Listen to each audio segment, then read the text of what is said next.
Today, work till you drop.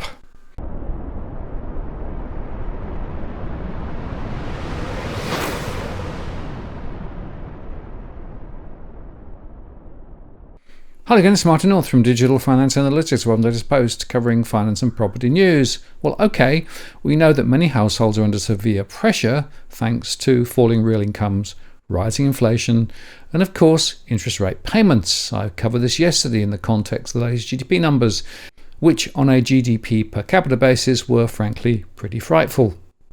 We've seen a record rise in the cost of living for employee households, driven by soaring mortgage payments and rents, according to the ABS. And employee households' living expenses increased by 9.6% in the year to June, which is significantly higher than the CPI inflation rate of around 6%. Since these households are the ones who are carrying the majority of the mortgage debt, it's obvious that working Australians have taken the brunt of the RBA's fight on inflation. But it does beg the question, what levers do households have to try to regain some balance in their finances? Well, of course, there is the obvious one. Make sure you have the lowest rate on your mortgage and best rates on your savings, as I discussed a couple of days back. Many potentially can save by getting better rates, and we're potentially talking thousands of dollars savings if you do it right. And we also know that it's important to make sure that your cash flow is understood. Where is the money going in? Money in, money out, so you can prioritize effectively. For example, do you really need all those streaming services and big mobile plans, for example? And the other lever, though, is just to work harder for more hours. And the ABS data released today shows that the hours worked is growing fast, but they also showed that the number of people working multiple jobs and the percentage of employed people having more than one job reached record highs in the June quarter of 2023. In fact, they said at the end of June 23, there were 958,600 multiple job holders, which equated to 6.7% of employed people. And within that, young Australians were most likely to work multiple jobs at 8.2% of those 20 to 24 years old and 8% of those 15 to 19 years old. And they went on to say that between 1994 and 2019, the rate of people holding multiple jobs remained between 5 and 6%, but it gradually increased to a serious high of 6.7% in June 2023, after a substantial decline at the beginning of COVID-19 in March 2020. And the ABS went on to say that growth in multiple job holders continues to outpace increases in overall employment, with the number of secondary jobs rising by 0.2% and main jobs up 0.8%. As a result, the rate of multiple job holdings climbed to a new high of 6.7% in the June quarter. This means that around 1 in 15 people have more than one job in the June quarter, compared to 1 in 18 people 20 years ago. And in fact, the ABS went on to say that in the June quarter, 7.6% of women held more than one job, compared to 5.7% of men.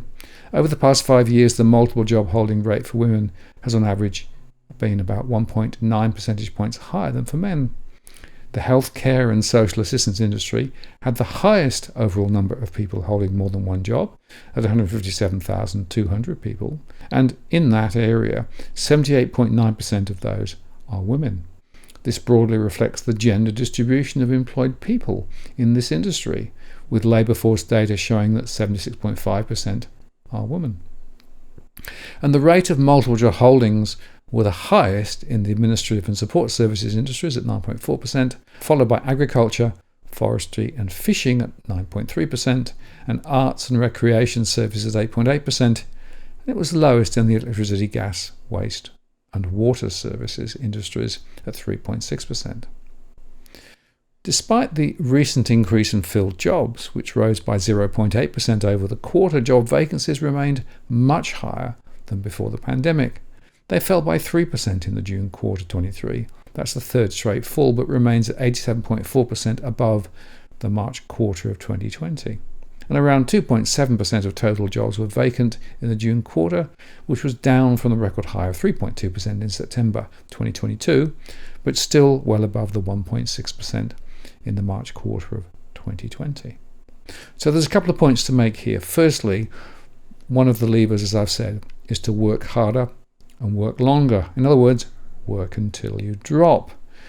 And I can tell you that when I first came to Australia many years ago, I was struck by how much more relaxed the working environment was. People weren't working so hard and long as in the UK. They took more holidays and were generally, actually, I thought, better balanced. Well, that's all gone away now. The second point is that, of course, many households are completely reliant on at least two incomes now.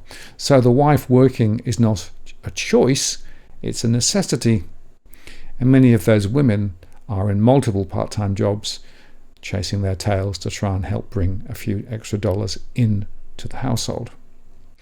And the third point is this, that in the context of the real costs to real people being much higher than the real inflation rate, and the fact that the wages bill is continuing to rise, it's going to have an interesting impact on overall inflation into the future. Remember that services inflation is likely to continue to rise because of the costs related to employing people.